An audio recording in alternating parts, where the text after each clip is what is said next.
We can get high, oh na na na. We can get low, oh na na na. Let me be a friend, baby, let me in. Tell you no lies, oh na na na. We can get lost, oh na na na. Olá, meus amores! Hoje estou aqui para te ensinar a fazer uma lareira super fácil, somente com folha e papelão. Então deixa seu like e já não esquece, se você gostou dessa entrada, já vai ali e deixa seu like, não custa nada, para o YouTube entender que você gosta desse tipo de vídeo. E se você não é inscrito, se inscreve aqui no canal, vai ali, corre ali rapidinho e se inscreve aqui no canal. Então vamos pro vídeo.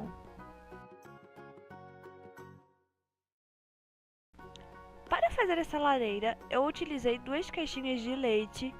Você vai abrir ela, cortar a parte de baixo, aquela parte que fica abertinha ali, não sei como dizer. Bom, então aí eu vim medindo no meu papelão, assim como eu mostrei pra vocês, a medida das 2 caixinhas, uma do lado da outra e o meio.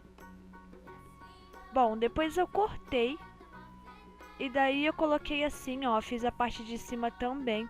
Faça a parte de cima um pouquinho mais larguinha pra ela não ficar muito certinha ali, porque não vai ficar muito legal, porque eu fiz e tive que desfazer de novo porque não ficou muito legal. Depois eu encapei todas as partes bem certinho e comecei a minha colagem, tá?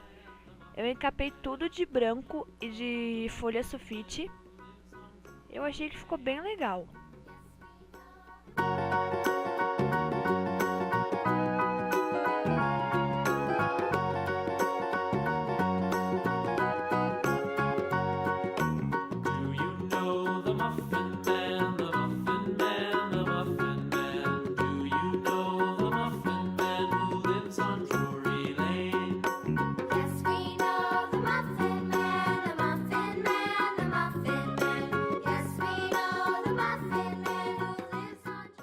Eu preferi colocar um fundo embaixo da minha lareira, mas é opcional. Se você preferir, você pode estar colocando um fundo embaixo daí.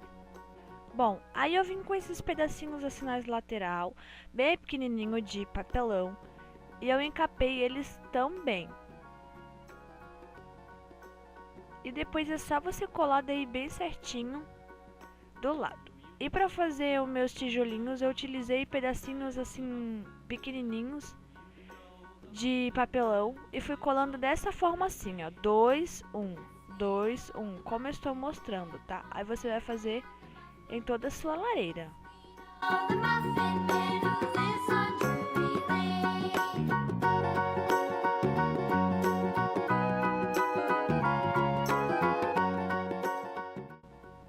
E ela pronta ficou assim, com os tijolinhos, ficou bem legal. Eu achei que ficou muito massa, ficou muito legal. Ficou bem parecendo tijolinho, ficou muito legal, gente. Eu amei.